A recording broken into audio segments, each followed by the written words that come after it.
இன்றைக்கி நம்ம ஜீகோ pressure booster பம்போட wise trainer இன்ஸ்டலேஷனை பற்றி பார்க்க போகிறோம். இதுதான் வைஸ் ட்ரெயினர். இந்த ஆரோ வந்து வாட்டர் ஃப்ளோ டைரக்ஷனை இண்டிகேட் பண்ணும். இந்த இதில் வந்து நம்ம ஓவர் டேங்க்லேருந்து அவுட்லெட்டை கனெக்ட் பண்ணணும். இது வந்து பம்போட இன்லெட்டை கனெக்ட் பண்ணணும். இதில் வந்து ட்ரெயின் ப்ளக் கொடுத்துருப்பாங்க. இதில் வந்து நீங்கள் 3 months ஒன்ஸ் ஓப்பன் பண்ணி இந்த ட்ரெயின் ப்ளக் நீங்கள் இருக்க கலெக்ட் ஆன டஸ்ட் பார்ட்டிகல்ஸை க்ளீன் பண்ணிவிட்டு திரும்பி இதை ஃபிக்ஸ் பண்ணிக்கலாம்.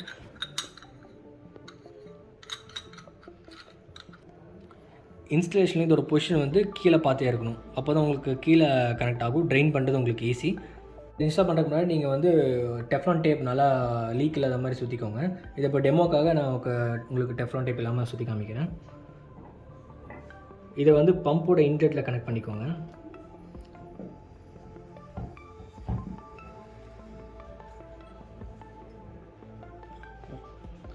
எப்பயுமே இந்த ட்ரெயின் ப்ளக்கோட பொசிஷன் வந்து கீழே வர மாதிரி இந்த பொசிஷனில் தான் நீங்கள் இன்ஸ்டால் பண்ணணும். ஸோ இந்த ஆரம்பருக்கு வந்து உங்கள் பம்போட இன்லெட்டை பார்த்துருக்கணும். இங்கே இருந்து ஓவர் டேங்கோட அவுட்லெட் வந்து இதில் கனெக்ட் பண்ணணும்.